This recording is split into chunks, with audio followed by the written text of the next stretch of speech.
Dear friends, in Jesus Christ, in the first reading, in the book of Jeremiah 23, 1-6, we are invited to reflect on the shepherd's heart. In this reading, God speaks through Jeremiah, lamenting the lack of true shepherds among the people. God promises to raise up new shepherds, who will care for the flock with compassion and love.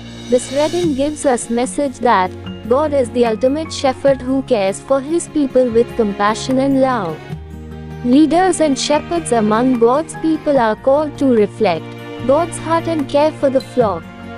We are all called to be shepherds to one another, caring for each other's needs and well-being. Dear friends, today's second reading, Ephesians 2:13-18, gives us invitation to reflect upon the unity of the flock.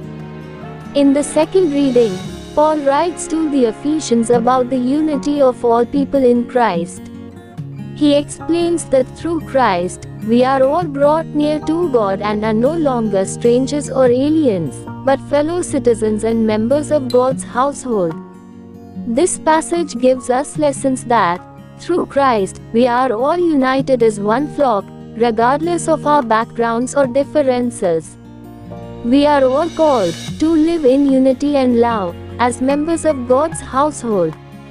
Christ breaks down walls and barriers, bringing us closer to God and to each other.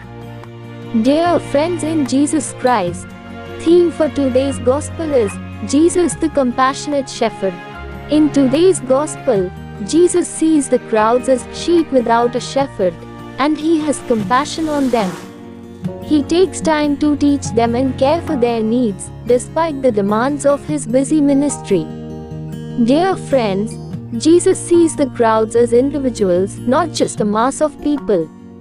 He recognizes their unique needs, and he has compassion on them. As a shepherd, Jesus leads and guides his flock with care and concern. He doesn't just focus on the strong, but also reaches out to the weak and vulnerable. The apostles are overwhelmed by the crowds, but Jesus sees an opportunity to serve and minister. Jesus' compassion is not limited to a select few, but extends to all who come to him. So dear friends, let's ask ourselves each individual that, how can I see the people around me as individuals, not just a crowd? Where can I show compassion and care for those in need? How can I prioritize serving others, like Jesus did? And where can I find rest and nourishment in Jesus, the compassionate shepherd? Let's pray that may Lord Jesus help us to see the people around us with his eyes of compassion. May he give us a heart to serve and minister to those in need. May we find rest and nourishment in presence of Jesus. May the Lord Jesus use us to extend his compassion and care to others. As we celebrate this Eucharist, may this gospel reflection guide us in spiritual journey of faith to cultivate love, compassion and mercy in our lives to share with others. Amen.